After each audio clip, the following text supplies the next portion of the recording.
بسم الله الرحمن الرحیم. یو ملګری تاسو کړه دی چې بعض خلک د شوق په وجه باندې دا چرګان جنگي یا سپي جنگي یا مړزان جنگي او بده باندې کمایي یعنی پیسې ګټي. نو د شریعت په نظر کې داسې قسم حیوانات خپل میس کې جنگول او بده باندې کمایي حاصلول دا جایز دی او کنه. رسول الله صلی الله علیه وسلم فرمایلی دی، دا ابو داود شریف روایت ہے، حضرت عبداللہ ابن عباس رضی اللہ عنہ په توسط سره نقل لے. ای فرمائی نہا رسول اللہ صلی اللہ علیہ وسلم عن التحریش بین البہائم. عبداللہ ابن عباس رضی اللہ عنہ فرمائی چې رسول الله صلی الله علیه وسلم حیوانات په خپل میس کې د جنگولو نه منع فرمایلی ده. د دې حدیث پرو کې فقهاو لیکلی دي چې چرګان جنگول یا مړزان جنگول یا سپي یا نور حیوانات په خپل میس کې جنگول دا ګناه کبیره ده.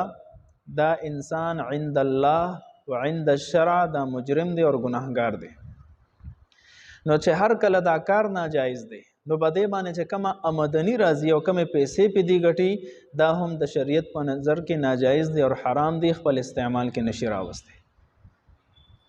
اوس کو یو انسان وی چې زه په پیسې نه ګټم، شوقي اعتبار سره شوق مې دی او دا ز خپل مس کې جنگوما، نو دا هم جایز نه دی.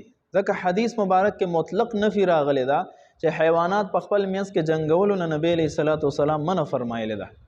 اوس کو په شرط لګیدلی وی او کو په شرط نه لګیدلی، په هر صورت دا حیوانات ته یو قسم تکلیف ور رسول دی، یو قسم په عذاب کې مبتلا کول دی. او کو چرته په شرط ولګول شي نو یو خو د حیواناتو د جنگولو ګناه شو، دویم بده باندې مزید د جواره یو بل جرم هم د سړی اپنو کړو، نو د دوو ګناهونو مستقل دا شکار شو. د دې وجنه د حدیث پرانا کې حیوانات جنگول او بده باندې آمدنی حاصلول د شریعت په نظر کې ناجایز دی او حرام دی. کو چا هم کړي وي په خپل ژوندۍ کې توبه دی وباسي، استغفار دی وکي او آینده د نه کولو عزم دی وکي. والسلام.